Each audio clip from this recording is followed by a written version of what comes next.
Coming from a black man, sitting next to a black man, discussing a black man who used to coach football, break down why the Deshawn Foster hire and fire is not a good thing for the next black man as a head football coach, and how hard it's going to be, and is it going to set back? Because I'm the one that brings it up. I brought it up yesterday. I've been saying this for a long, long time. This is the problem. We hire guys that should never have been hired. This was my first thing. I love Deshaun, but he wasn't ready for this particular gig yet. And now we've set it up for failure, in my opinion. And it's going to be harder for a Shaun King or if Kevin Sumlin was still wanting to coach, or whoever. How about Dino Babers, who I've actually talked to?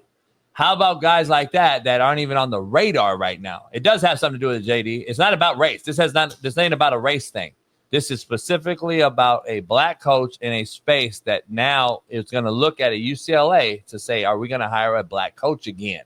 That's what this is about. It's not about a race. I think from a macro standpoint, Marcus Freeman is more impactful. Like, what is he able to do at Notre Dame? I don't know that Deshawn Foster, they're on too, succeeding or failing at UCLA, which is his alma mater, weighs that heavily on the national scale. 0-2. I don't know that this in and of itself weighs that heavily. Hey Smitty, don't make me Kenyon Martin you, because you're acting a lot like Nick over there, okay? Nah. We're having an adult conversation. No. You didn't hear what JB said. You were showing love to Coach Freeman, and he mumbled and said, they 0-2. I said, they what? They 0-2. Anybody can win 10 games in Notre Dame, Shaun. They're also coming off a national championship game season. In a watered down. That's what I was telling them. Any other era, you lose to Northern Illinois, you're not in the fucking national title game. Stop. They lost to Northern Illinois last year. Let's stop. Let's not say it's watered down and everybody gets in the playoffs. Let's be honest here. This ain't a normal team. Ohio State wouldn't have won the Natty last year in a normal scenario that you and I are accustomed to, Shaun. Let's keep it real. In another era, me and you would have been millionaires with NIL in college. So. Well, that's true too, but I'm just saying this is not Notre Dame's not like it's like he's taking over fucking Ball State and winning. And let's be honest. Hey, let's be honest now. Even though they went to the championship game, he can't afford to, be 500 this year. I mean, we're still talking Notre Dame, but I'm saying that from a national impact standpoint is way more significant. Because, first of all, UCLA's brand has not been relevant in a while. Deshawn Foster's an alum. So, nationally, it looks like what happened, Chip Kelly unexpectedly left, correct? They took the cheap route. They tried to take a cheap option and see if it could work. That should have been a telltale sign, though, because here's why I say the inexperience was the reason why he shouldn't have got the job in Deshaun. Not yet. And I think it would have been better for him to wait and be a position guy or a coordinator first. But here's why I say this. Like, when you've been in the game long enough and have had these jobs, if it was an Urban Meyer or a Nick Saban getting the phone call to go take UCLA, guess what they're asking? They're asking questions that experience has allowed them to learn. And then they're going to say this. Is the AD staying? Why did Chip Kelly leave? See, when you're a young quarterback or coach, you're like, what? You going to offer me the job? Fuck yeah, man. Let's go. They don't ask why Chip Kelly left a Power 5 head coaching job to go be a coordinator. It don't even make sense. You don't leave a head coaching job at UCLA to go be a fucking coordinator.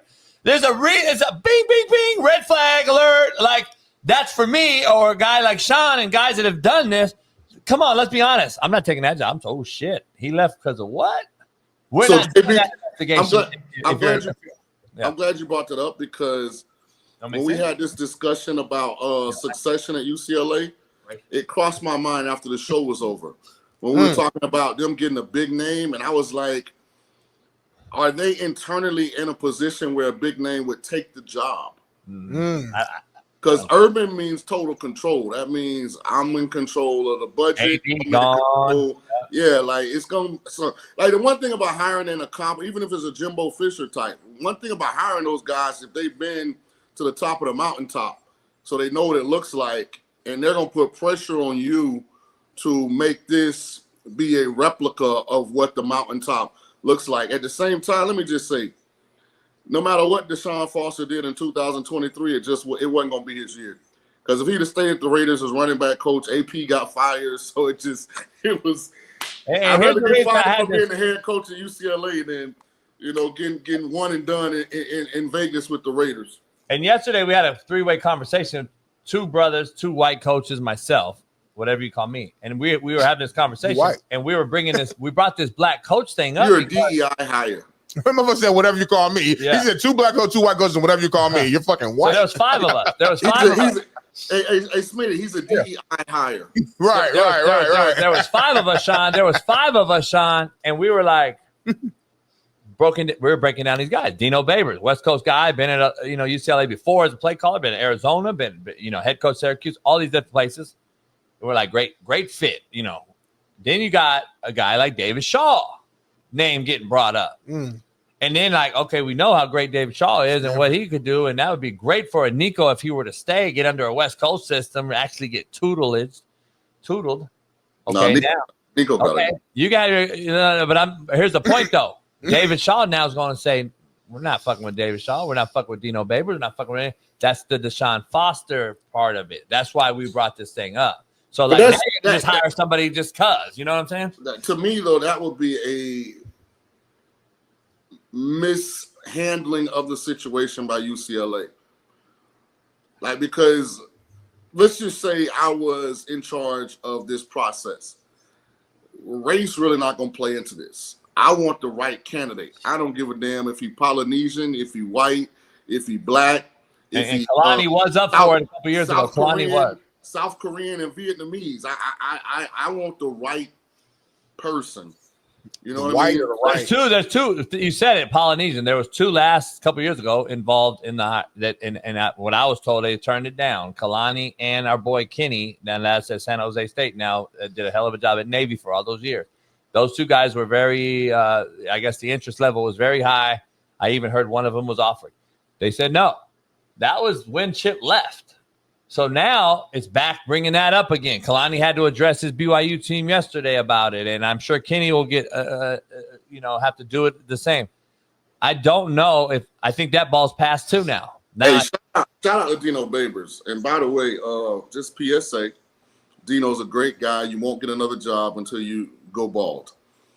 I mean, that Stephen A. Smith hairline is, that's got to get rid of that. Dino got that thing with the edge way back there. I love Dino. Dino, my boy. I know.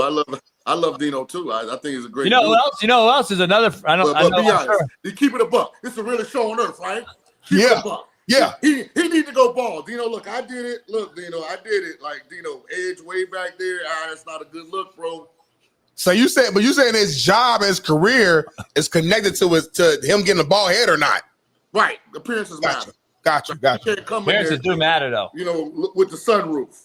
Listen, I think bigger coaches are better. Fatter coaches are definitely better. I agree with that. But the super fat coach, Mangino got fired because he got too heavy. And then Charlie Weiss, he never got done. He was obese. Well, like Andy Reid, Shaun King, Rex Ryan, both Ryans, I'm big sexy. So, Belichick. Ain't nothing wrong being fat. Like to me, when you go to somebody fat, it's like fat and skinny. Ain't nothing wrong with that. Oh, CeeLo looking at Uncle Phil looking at. No, Shaun, being fat don't mean you're a bad looking person. It's just you're fat. Back. Give me 50 feet. I'm giving you a compliment. I'm saying that the fat coach are the good coach, and you fall in that category. You're a hell of a coach. First of all, I'm not a fat coach. I'm not fat. I'm just a little heavy. Call me thick. I ain't calling up the grown man thick. Well, you down the street or something, homie. I ain't calling you thick.